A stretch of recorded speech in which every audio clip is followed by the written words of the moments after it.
getting set here. So if everybody could move up to the front, still plenty of food.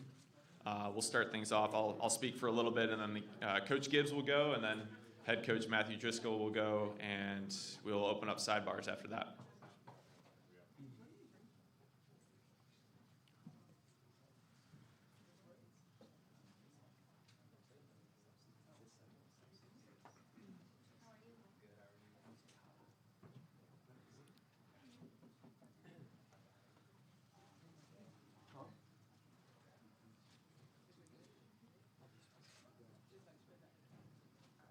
All right, thank you everybody for attending today. I really appreciate you joining us. It's our second here at this hotel, the Residence Inn, so it's a great location. I'm going to introduce myself. I'm Assistant AD for Strategic Communications, Brock Borgeson, along with a couple of members of my staff. We have a lot of new faces around here, so you see us popping around, very young staff. Natavia Reddick's taking photos right now. Ian Bolger's right in front of the computer, moving the PowerPoint today. Ethan Ray in the back in the polo as well. And then a couple other members of my staff, Celia Oswich, who is out front, a student. For those that cover the Jags, you might have seen her out there too. So, but thank you again. If you are interested in following up and listening to this, you can go to our Facebook page and watch the replay. I'll send this out along with photos of today. You can get audio clips and other sound bites that you need. I'll be starting off. I'll speak for a little bit, just cover a couple housekeeping items, not too much. Just talking about the court and some of our other additions at the arena. And then I'll open it to head coach Derek Gibbs of the women's basketball team, follow that up with head coach Matthew Driscoll. They'll both have a chance to speak and take questions, and then we'll open up to sidebars with student athletes as well after that. So it's great to work with these coaches, my fifth year here, Coach Gibbs and Coach Driscoll. It's a great group of student athletes. So as you can see via social media, the CSI Companies Court is now complete. Practices are taking place on the court. You've probably seen this picture. This is taken from one of the sidelines. There's a lot on that court to feature. If you want to click ahead, we can play the video. Some of you guys have probably seen this.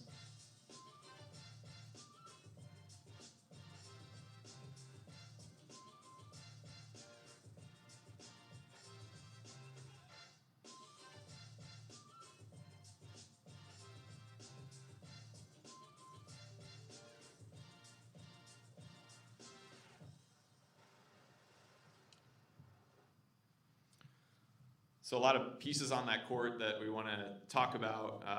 Obviously, our colors, navy and gray. CSI's Companies Court, $2.1 million partnership. Obviously, those are points of emphasis on that court, along with the talons on the sidelines. And we also really wanted to emphasize our location in Jacksonville. Obviously, you see North Florida. If you're watching that as a national game, if we're playing a national team, you see North Florida out there, and you might not know what city per se, but we have the star on the court right where Jacksonville is. It'll be interesting to see who makes the first shot from that star on the court, or any other city on the east side of the state. The first match officially, the first event that's going to be hosted is volleyball against JU. It's the second of the River City Rumble. That'll be on Sunday. Women's basketball will follow the next day against Warner. They'll have another game against Charleston later that week, and then women's basketball will have senior night on the 11th. Men's basketball will have their home opener the 19th after their road trip out west to Washington State, hosting South Carolina State. That will be military appreciation game. All military and immediate family receive free admission to that one. So keep those dates in note. It'll be a quick month for sure as the teams are hit the road, and then we'll talk about the women's basketball's road trip as well. Construction process, the new lighting system and sound system are now complete. It's going to be a completely different experience. The Bank of England suite is still on schedule to be completed before the men's basketball home opener. That's on the 19th again.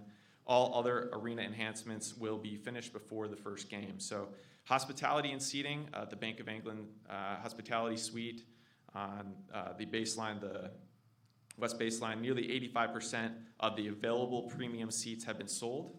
So those are going quickly, and only a few spots remain for Bank of England suite access.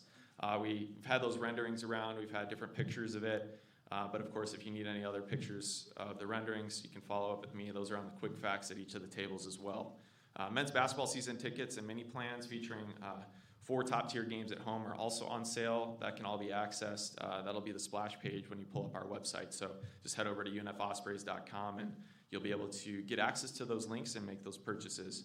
So that'll finish up my portion. We'll move on to hearing what you guys really want to hear from. We'll start with head coach Derek Gibbs of the women's basketball program. Just a couple highlights on their team. This is his 8th season. We're going to open at home against Warner, and then take on Charleston. A very interesting trip out to Dublin, Ireland, so stay tuned for some content about that. They'll take on Ryder and Marist, the ASUN MAC Challenge. Taking on Miami, Auburn, Alabama, Wisconsin for Power 5 opponents. And then we'll have Emma Brorman and Kayla Roger to talk as well. Emma is a lone Osprey that she started all 30 games last year, the lone one to do that on the team. And Kayla's from a sophomore guard from Savannah, Georgia. So 9 newcomers, a lot of new faces, 4 different countries represented on the team as well.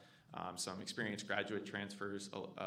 Alyssa Westelick, South Carolina. Obviously, South Carolina's had a lot of success, and Brianna Livingston played at Cincinnati and Monmouth to go along with the Swan twins as well. So another set of sisters on our team. So without further ado, we'll open up for Coach Gibbs.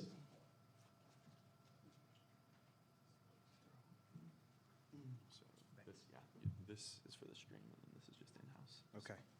So I can't talk. Don't talk in this one. You can if you're somewhat close to it. Okay, got it. How y'all doing? Good. Great time, a year. Excited to be up here again. Great to see some familiar faces as we roll through. Really excited about our group. Like Brock mentioned, our schedule's laden with tough competition as always. But this group's a special group. We got 9 newcomers, 2 returners. The 2 returners are here with Emma Broerman and Kayla Roger, and really excited about their opportunity to really step into the limelight and be and kind of lead this group and lead this team as we kind of go forward. He mentioned our schedule. We talked about the 4 games we play. We play at Wisconsin, at Miami, at Auburn, at Alabama.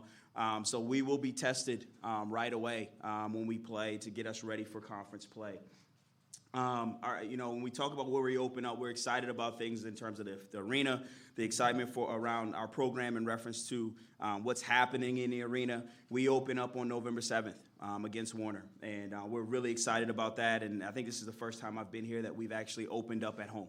And so opening up at home, we got our first 2 home games, November 7th, November 10th, against Warner and College of Charleston. Getting into more about our group.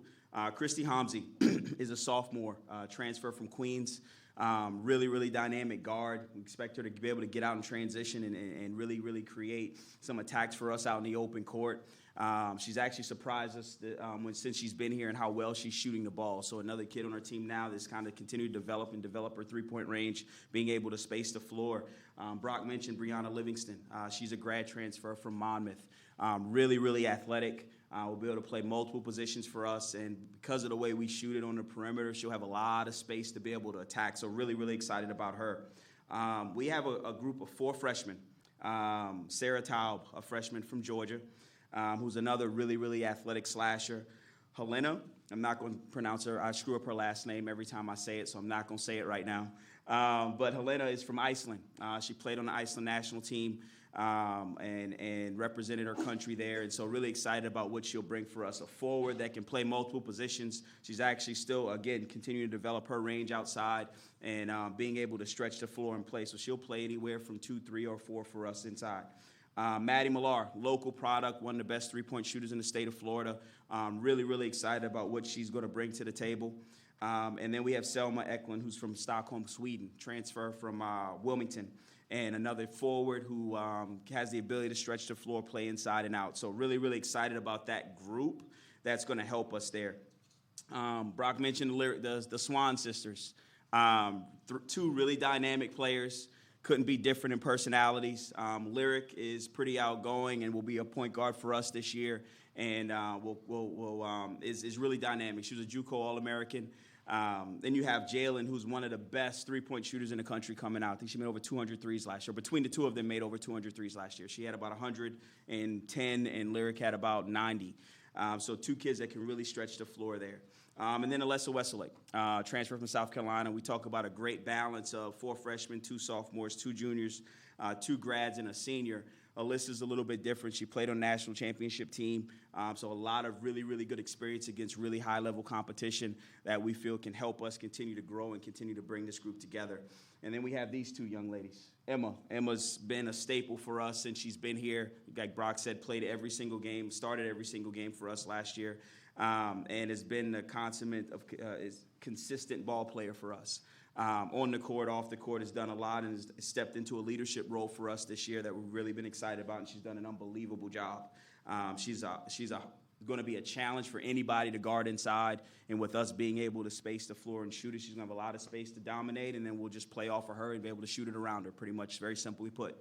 And then Kayla's first freshman year, she really struggled with some injuries, got off to a really, really slow, good start to start off the season, and then kind of been back and forth with some injuries, but she's adjusted really, really well, had a great summer, great spring, and right now she's really elevating her game this fall, and so we're excited about what she's going to be able to bring and add to our group also. So really, really excited about this group. I think we got a lot of really, really good pieces, and then our job now is to bring these pieces together and get us to the point where we can compete at a high level and then win some ball games. Open up for questions. Yeah. You had, not to be negative, you had a lot of really good pieces last year. We did. And you're picked, what, second? Yes, we were. What happened? What happened last year? What's the short answer for why the season didn't turn out the way you thought it would be? I think we took our eye off of the most important thing was our process. I think we looked ahead too far ahead in reference to getting caught up in what could have been versus what we were doing in the moment. And that's my feel for it. And we talk about process, and really, really staying true to our process and what it's going to take today, not tomorrow or 2 days down the road. That was one factor. And then we had some players that struggled that we were expecting a little bit more from that side of it. But I think ultimately, it came down to us just staying true to who we were in our processes and staying grounded from that standpoint. And when you have a young team, is there something to be said for that they're maybe more enthusiastic about buying in than perhaps if you had maybe a veteran team? Mm-hmm. You know, is there something to be said for that youthful kind of exuberance? And do you think you have that kind of? Yeah, we have good balance. We talk about our overall. I think the thing that we have, and this is where all the new faces come, they all have something to prove. They're all here to prove that they can play at a high level and be the player or be an important piece to the cog of having success. And I think that excitement and that enthusiasm kind of puts them in a different category. Plus, yes, they're here for a reason from that standpoint, and then that buy-in and that excitement for what we're doing, the excitement to be able to play and have an opportunity to play is definitely in play from that standpoint. And then probably the only one had the conference this year is going to be the usual suspects of Liberty but what does Queens and Austin Peay bring into this mix? Yeah, I think it'll be. It's really hard to gauge, to be honest with you, because of the transfers and changing. Yeah, the changing of the guards. The league's going to be very different personnel-wise. There's been a lot of change from top to bottom. A lot of players have left. A lot of players have come in. So it'll be a big difference from that standpoint. Queens will be competitive. I think every team that's transitioned in has been competitive from day one that they've come into the league. Austin Peay won 21 games last year, and they have a couple really good transfers on their team right now that I think, so they'll challenge at the top, I believe, just from looking at on paper. So the league will be very competitive, but I also think the league is as wide open as it's ever been from that standpoint, too, because of all the turnover and change. Is the biggest challenge for you going to be, I look at your roster here, you've got 9 newcomers out of 11. That's an unusually high number. It is. The challenge is going to be bringing these girls, these women together as a team, as opposed to, okay, you mentioned you got a 3-point shooter here, a rebounder here and there, but yeah, that is the biggest team challenge. aspect seems to be always what separates the good teams from the not so good teams. Yeah, you hit it right on the head. That's going to be the key. How can we get this group of individuals to come together and play the way we want to play together? The team aspect is the most important. We got a lot of talented pieces, but can we bring those pieces together? The other thing I wanted to ask you, are you using up all your scholarships? I noticed you have only 11 No. on the roster. Currently, no. So how many?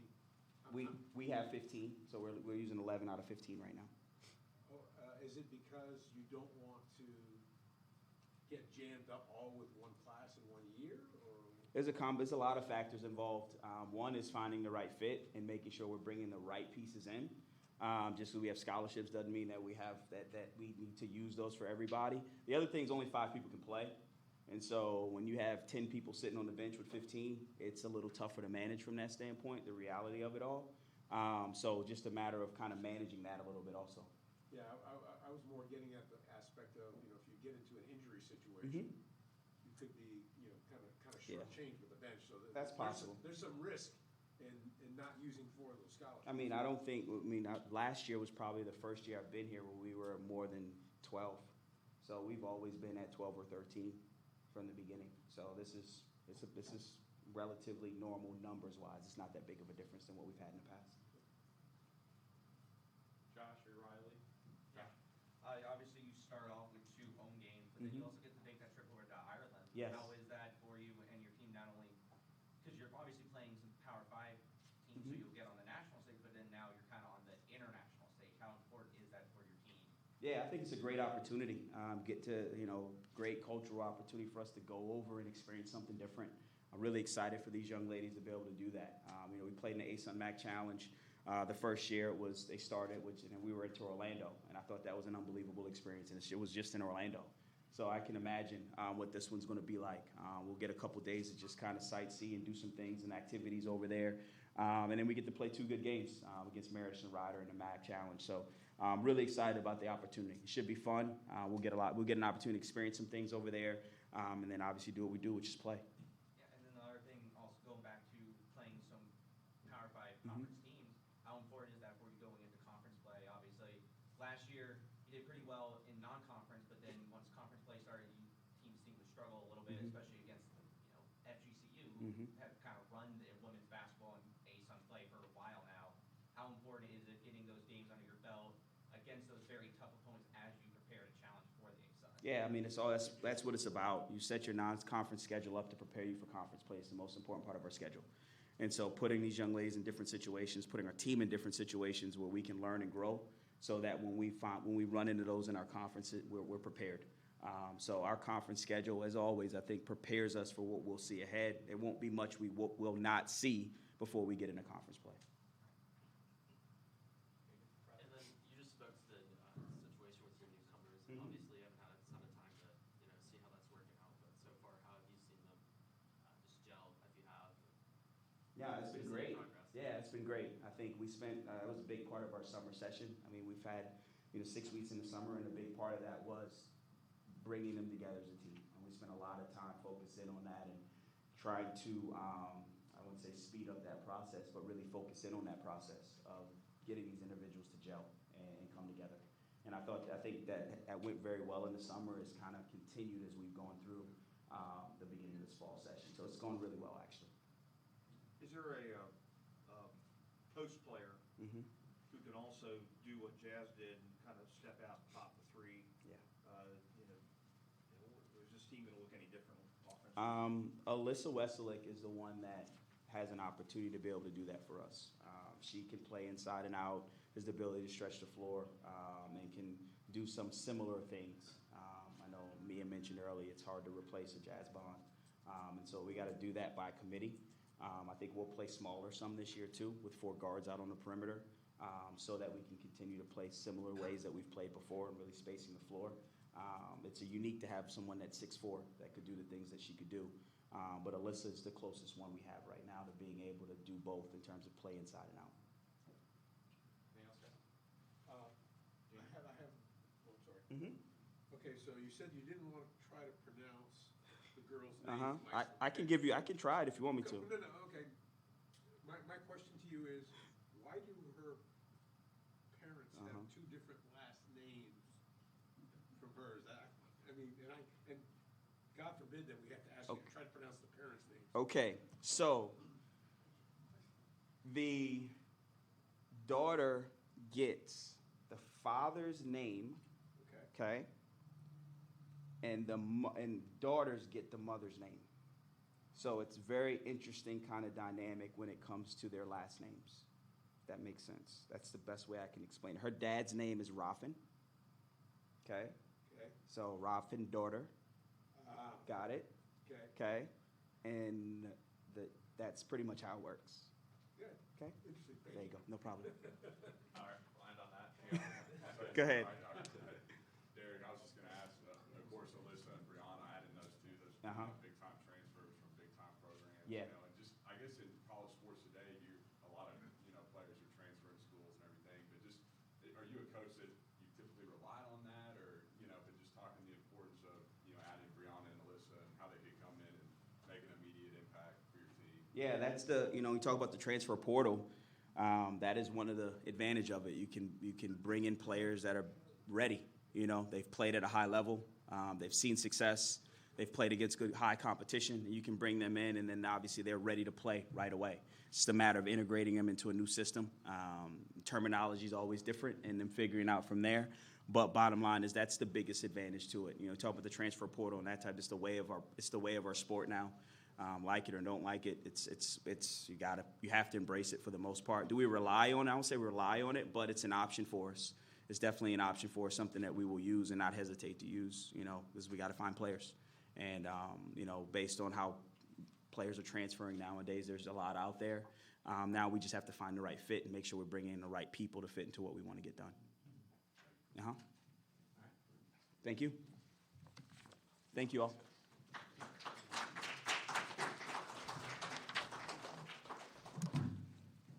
All right, thank you. We'll move on to the men's basketball portion now, introducing head coach Matthew Driscoll.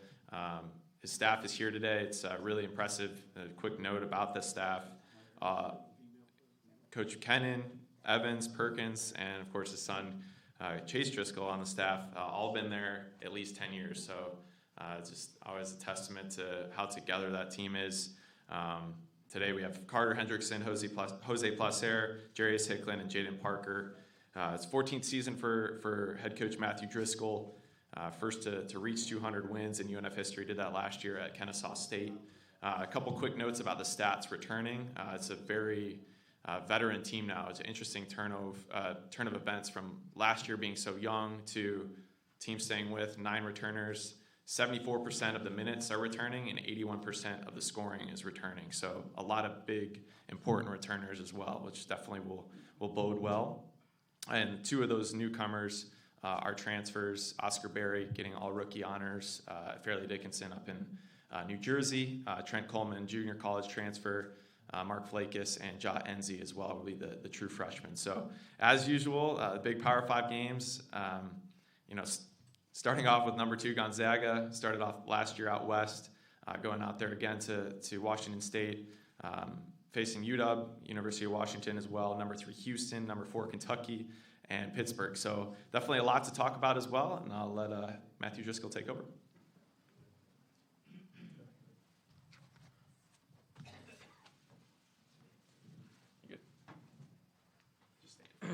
Yeah. First of all, the one thing I want to say to begin with is you just said everything I was going to say, so I appreciate you doing that. I always like to start with this because I think it's the most important. You're only as good as the people you surround yourself with. And half of my married life has been spent at the University of North Florida. So my wife Carrie's in the back, and God has blessed us with this opportunity, and God has blessed me with her, and I'm thankful for her for being here as well, too. Coach Kennan, obviously been with us 14 consecutive years with us. Coach Evans took a little hiatus. Coach Perkins has known me as long as anyone because he was with me at Baylor, and, of course, having Chase on staff as well, too. This is the original suit. I wear the same suit. I wear the same tie that I wore at my press conference when I got the job. And the thing that I love about this is, and the thing that I love about kind of that is, to be somewhere for this long is very rare. Very, very rare. But in order to do that, you have to have 2 things in place. Number 1, you have to have an understanding of who you are. You have to have an understanding of what you're about. And then number 2, you got to have players. Because if you don't have players, you can't win. I don't care who you are. If you don't have players, you can't win. And in the 14 years, specifically the last 9 years, we've had the ability to do some things that very few people in this league have done. As a matter of fact, in the last 8 years, only 2 teams have won 3 championships or more, and we're one of them. And really, if you think about it, everybody always wants to talk about our guaranteed games and what our guaranteed games mean and all that money and all those different things. Because men's basketball brings in a lot more money than women's basketball does. It's just the nature of the beast, and football brings in the most.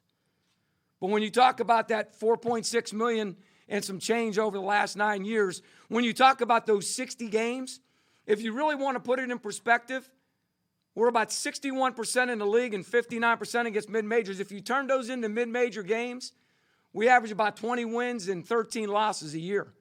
And you average 20 and 13, you're building statues for us as opposed to what happens in the reality of what we deal with. And that's the thing. If you go to that podcast and you listen to it and you watch it, it's called What's Your One More, the number one. What's your one more?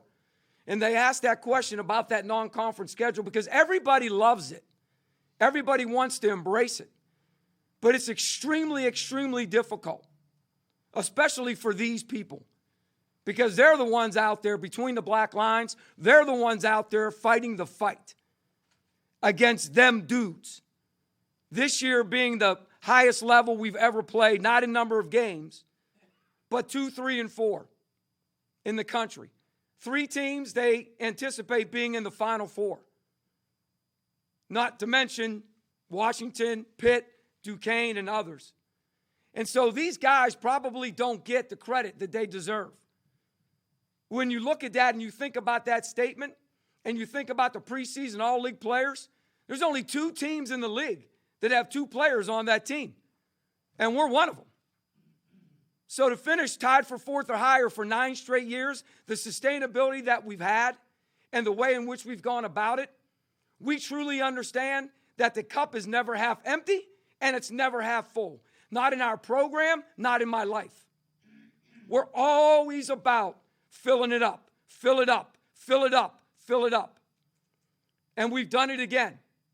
We have that team that we've had when we've won those 3 championships.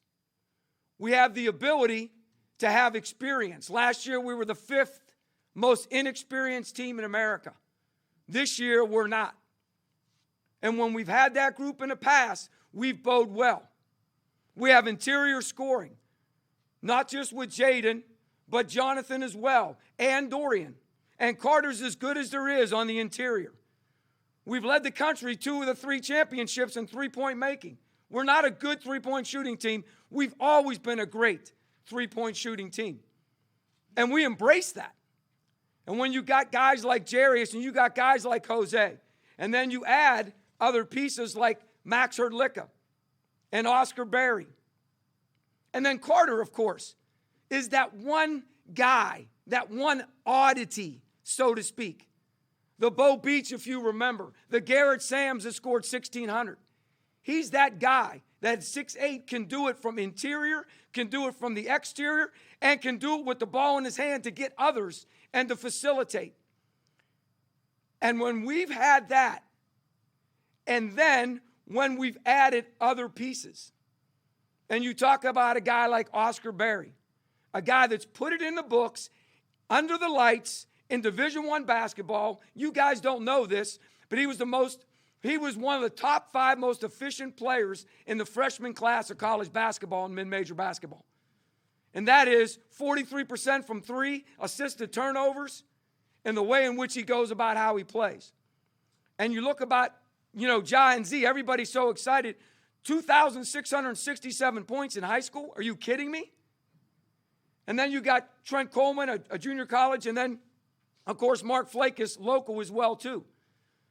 So we've got all the pieces in place. We've got the ability. And when you think about this group, you want to talk about resiliency, perseverance, and the understanding that what is next is the most important.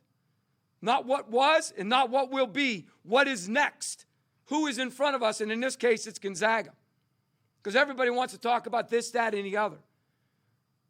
We started, and I would say I erred more greatly than they did, because that's the way I approach the way we started. 1-7, 4 games at home on the last possession. In that time, concussion, and then what do? 1-7. We can't cancel the games. They're going to keep coming at us. They're going to keep coming to. They can't wait to play you. Because everybody wants to stomp the University of North Florida men's basketball in our league. Because we've been up there. Everybody wants to get to where we want to get to. Ask the coaches. Our consistency and sustainability. So how do you flip it with guys like these? In those same 9 years, 18 of those 20 semesters, we had a 3.0 or higher. 10 straight. So you talk about character. You talk about guys that understand the fight. And so we flip it. We go 6-2. But as we're going 6-2, 7-3 in the last 10, the only team to beat the two best teams that won their divisions, we're the only team to do that. So now we're flowing. Now we're feeling it. He goes down with Tommy John. Can't pitch to save his life. He goes down with a broken finger. So you know what these two jokers do? No problem. I'm going to get 20 a game. I'm going to get 11 a game and shoot 71%. And we're going to keep on fighting. And now, sort of like the Jaguars losing those close games like we did in the early part, like they're going to do, we flip the script. And now we start winning those close games. And next thing you know, we have an opportunity. Now, it ran out quickly. They came back from their injuries. We couldn't overcome a road game to start the tournament. However, why are we overflowing? Why is the cup overflowing? Because we have these dudes back. And they're experienced, they're healthy, and they're hungry. And when you're hungry, you'll be humble. And when those two things meet, you're going to be able to do whatever you want to do. And that's what's beautiful. We're grateful for the arena. We talk about the Bank of England suite.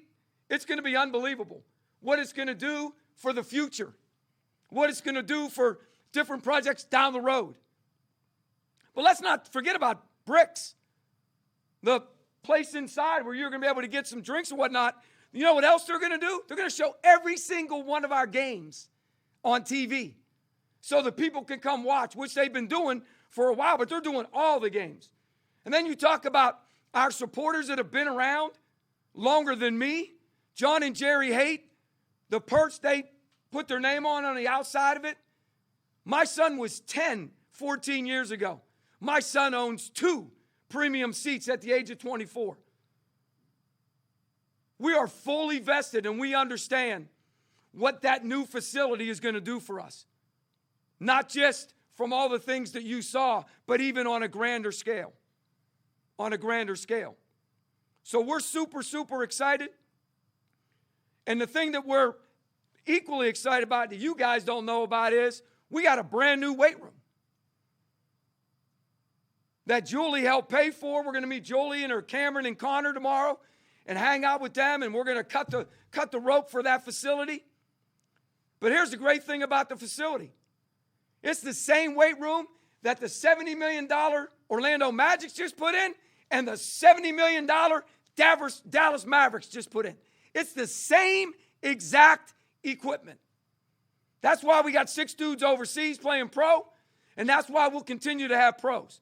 Because we're going to put them in the best environment. We're going to give them the best opportunity, play the competition we have to play, because raising money is what it is. And that's why you can see. I had a PR this morning in my run, my 30-minute run. So you can see why I am the way I am and why I feel the way I feel. Me and Mr. Rogers, you know what we have in common? We both weigh 143 pounds every morning. So that's why this suit can fit for 14 years. I'm excited about where we're going. I'm excited about what's in front of us. But most importantly, we're going to embrace today, and we're going to embrace going 1-0. Questions, everybody? Sorry, Kyle. By the way, didn't you guys go to It's a Small World down in Orlando? When you guys were down playing in that tournament, you did all kind of international stuff at It's a Small World. Go ahead. Questions? Coach, you know, one of the things you mentioned was three-point percentage, how great your team was. But last year, when you started conference play, you fell to dead last in the conference. Eventually started turning around. What change was made? Was it looks? What was it that changed? And what do you think going forward to make sure that doesn't happen this time? First of all, great question. Second of all, was just a little bit more homework on that. We led the league in defense, and we had the worst, not just last year, we had the worst offensive team we've ever had in my 14 years, ever. When we were scoring 57 and holding people to 46 and getting wins. I think we beat Belmont the first time. I think it was 43-42. Like, was it the uncertainty of guys being out, guys being hurt? I don't know. I know the looks were really, really good. I know the guys are really, really good shooters. So I don't put a lot of hay in that. If it's something that's an outlier like it was, it's an outlier like it was. Because we showed many, many games where we still made almost 10 threes a game. And we showed many games where we made 11, 12, 14. I think we made 17. So, like, I know we can really shoot the ball. So that's my least of my worries. But great question and great job by you looking at the numbers. And then also, very similar, you guys have a new opponent now, Queens. What is your thoughts going into that? And also, what does it mean for the ASUN Conference adding another team as they make this transition to Division I? So 2 more teams in the league, one of them as a transitional team from Division II to Division I. Northern Kentucky, if you want to go back and do a little bit of even more homework, came in. They were top, bless you, they were top 10 in the country when they came in. Bellarmine came in. They were top 5, won national championships when they came in the league. Queens has always been top 5, won national championships. So there's a pattern about these teams that come in. Very, very good. Austin P joined in the party as well, too, coming over from the OVC to join Eastern Kentucky and Jacksonville State that joined us last year. When I got here, there were 11. Then we got down to 8. Then there were 9. There were 10. Then 12. Now 14. And if you like Thanksgiving, which is coming up, the pumpkin pie is pretty good. When you sliced it 8 ways, it was a whole lot better. Now we're slicing it 14 ways in a one-bid league. Like, that is what it is. In my opinion, we had 4 teams in 09-10 tie for first. The 5th team was a half game out. 5 played 6 in the championship to go to the NCAA tournament. In my opinion, I believe there are 7 or 8 teams that can win the tournament. See, that's the thing that people don't realize. Winning a regular season is a beast. A beast. To have 3 of them is a beast. 18 games is that you got to really, really be on point. When you get to the end of March, you got to be hot for 3. And that's why I was so excited, because we were playing well, 4-1 our last 5. These 2 jokers are coming back from injury, so we may be the hottest team going into the tournament with 2 all-league players coming back. So you got to make sure you put things in perspective, because in our league, seeding is so important. The better you are, the more home games you get. And this year, only 10 teams are going to the tournament. So 9 and 10 play at 1. 7 and 8 play at 2. And then the next day, you got to play 1 and 2. So you get a little bit of special treatment when you finish 1 and 2. And then 3 and 4 get to home games. And then we play, and then we reseed, which is another beautiful thing in our league, which I'm a huge proponent of, because it gives the teams that do well during that 18 games the reality of what they're doing. Technically, in 2020, we should have been the number 1 seed. And think about that, 6,155 in 2015, that was pretty special. So it's really, really important to understand how critical that is every single game, and then what it looks like at the beginning of March when you enter that tournament. Matt, I'm sorry, you led the league defense in what? Field goal defense, and we were second in DER. Okay. So if you want to get real technical, the team we tied with finished 3rd in DER.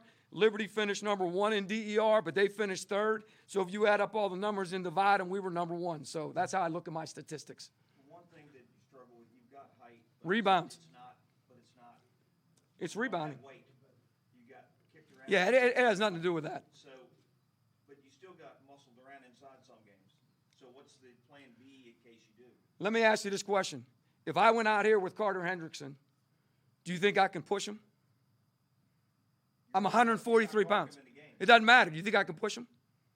That doesn't matter. Yes, it does matter. The lowest man with the best leverage can always rebound the ball. Who led the league in defensive rebounding his last 2 years for us? Was the skinniest dude on the team. Oh, sure you're going to tell me Carter. No, Bo Beach. Who was Defensive Player of the Year back-to-back years who weighed 194 pounds and everybody said, he ain't big enough? Yeah, Bebe Daniels. So people always want to talk about girth. Girth is irrelevant. And physicality is what's important. Okay, will the weight room help you in that regard? 100%. The weight room's always helped. We've lifted for 14 years. Yeah, of course, we always do. We lift 3 times a week. We've always gotten bigger and stronger. Some guys are the way they are. Bebe still weighs. Gene was just with him on a plane. He still weighs 196 pounds. You know, I've just officiated 7 weddings in my 14 years I've been here, including his. He was trying to get up to 212 for the wedding, and he couldn't get to it. So, but rebounding has definitely been our defensive thing. It's been our Achilles, so to speak. And we've addressed it. We've approached it. We've talked about it, and we just got to continue to work at it and get better at it. But you're 100% right. We've got to defensive rebound the ball. And then the teams, you talk about the new teams coming into the conference, but is it going to be the usual suspects this year in Liberty and Bellarmine and, you know, and JU, which has a few people back and everything? So is a conference from 1 through whatever? So when you talk about, like, where the league is and all those kind of things, and you talk about the usual suspects, I think you said that as well, too, with the women. Probably one of the biggest usual suspects is we finished 4th or higher for 9 straight years, so we're always that team that's up there. And then the other teams that you mentioned, of course. However, I would say this to you. There's so much influx in the way in which teams are put together. For instance, these 2 guys are transfers. These 2 guys are high school kids that have come since the beginning. So there's such an influx of how that looks and the way in which it goes. And so it's hard to even say, like a guy like Asajala playing in his 6th year for Lipscomb. You know, because of his skill set and what he does, he makes them a little bit different and always dangerous because of his ability to pass the ball. Not necessarily his ability to score, but just to get those kick-out threes and the different stuff that he does. And I could go down the list and tell you how teams fare. And when you look at it, that's why I said earlier, I think there's 7 or 8 teams. I think there's 7 or 8 teams that could win the tournament. Not the regular season, but the tournament, just because of what you said. There's just 14 teams is a lot. It's a lot. I think we'll know more, too, after the preseason. I think you'll know a lot more about where those teams' connectivity is, where their esprit de corps is, where their group connective, how they've come together in the locker room and those different. Because putting those transfers on your team, coach knows this, like, it creates a little bit of a dynamic, too. And that can hurt teams as well. Why do you say that there's 7 or 8 teams that can win the tournament, but not necessarily 7 or 8 that could? It's hard to win 18 games. It's just hard to win 18 games. And I think the more consistent, I think the teams that have the ability to be that way and to have a style and a style that fits what they're doing. But conversely, Gene, get a couple injuries going into the tournament. So that's why I think there's 7 or 8 teams. By the time we get to March, they're going to have the ability to win that. Because all you got to do is be good for 3 games. If you get 1 home game, you only got to play 2. If you get 2 home games, you only got to play 1. If you win the league, then obviously you get a chance to play them all at home. You like to throw out that 4th place or higher stat. You've done it for several years after you've started to 9. accumulate. Mm-hmm. No, but I mean after you started to accumulate them, after about the 5th year, you started putting that. Correct, the last 9 years. So my question to you is, how much more challenging will that be to continue that streak this year when you've got the volume of teams that Sure. are in the league and the volume of at least better depth, it appears, at the top compared to previous years? Gene, I would say this to you only because I've been doing this for 35 years and I've been in this league longer than anybody. No one, except for 1 year, ever picked us to win the league. Like, no one. Not my peers, not the other coaches, not anyone. And the people that believe in what we're doing and why we feel like we have that opportunity again, you can put 14 teams, you can put 8 teams, you can put 11 teams. It don't matter what you put. At the end of the day, what really matters is how are you going to come and play on that particular day, and which game keeps you in and which game keeps you out. Which game gets you that home seed, and then which game would have been the game, You know, which of those 4 games in the first half we went 1 or 7 and it was a 1-possession home loss? Which one, just one, get you a home game last year in the tournament? So instead of us going on the road with 2 guys coming back, we'd have been at home. So which one? That's how fine a line it is when you're us, when you're playing at that level consistently. So that's why I feel great, because of the experience, because of the talent. Okay, so back to my original question. Is it more challenging? I just said that, yes. So you feel it will There's be 4, yeah, of course there's 14 teams. I mean, and I just told you there's 7 or 8 that can win the league. I mean, Jacksonville State, just so you know, in Eastern Kentucky, they finished right behind Belmont and Murray State in the OVC when it came into the league. Now, so it isn't like we're bringing teams in that are just whatever. Did you vote for having a 10-team tournament?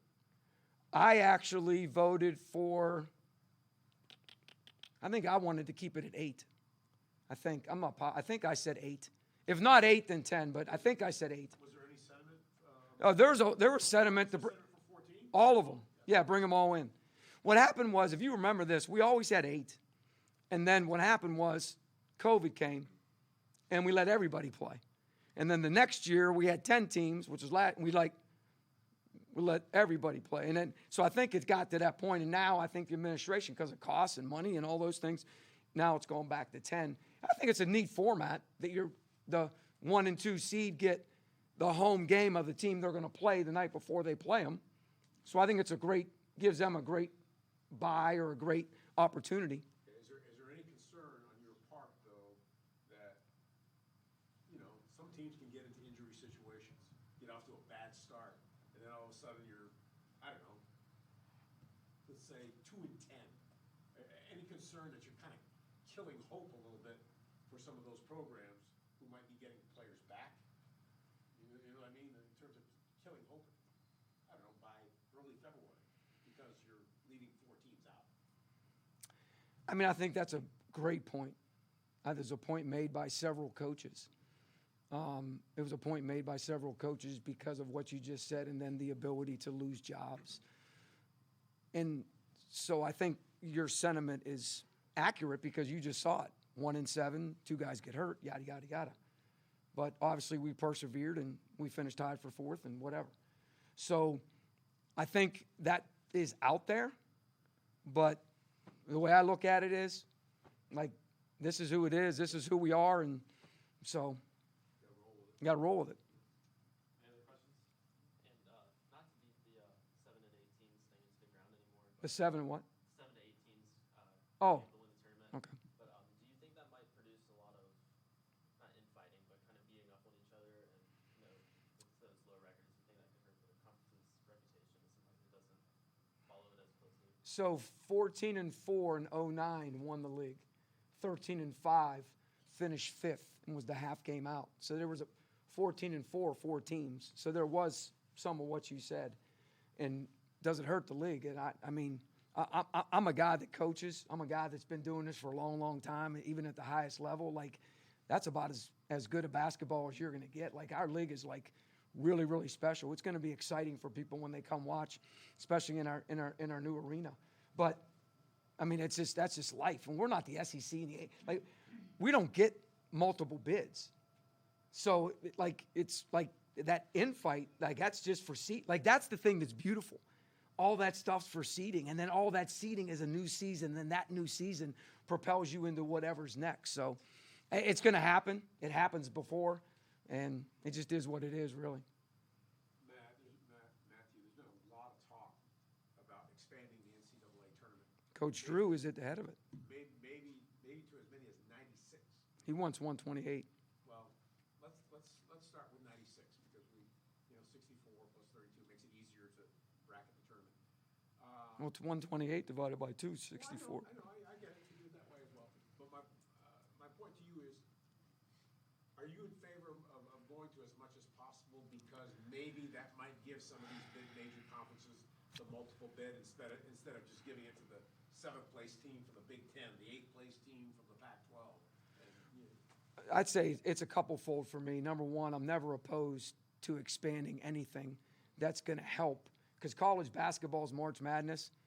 I mean, you can say whatever you want to say about college football playoffs and expanding to 12 and all those things, but at the end of the day, March Madness is as good an event as there ever is going to be and there ever will be. So expanding it obviously can do nothing but bode well. However, with that said, I think it's way down the road until they figure out what they're going to do with said football and with the conference realignment and with the power that's to be right now of talking about bringing those teams together and separating them from the rest and having a 1 and a 1A, whatever you want to call it. And so I think that is a little bit further down the road. And I think what's really more in front of us is the fact that where we are now is pretty special. But I could see if they do go to that conference where it's more of the Power Fives and whatever they call that, +1 or whatever they call that, the autonomy schools, if they get those guys together, I could see them expanding it probably to what you said, probably to 96. Good. We'll have more time with student athletes for sidebars if you need that. Any other questions? Thank you. I was waiting for the transfer portal question.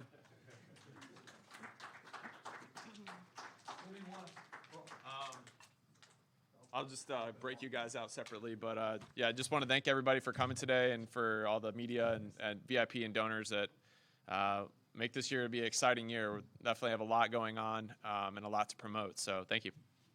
Thanks, Rob. Yep, thank you guys. All right, let's break this down. Where do you guys want?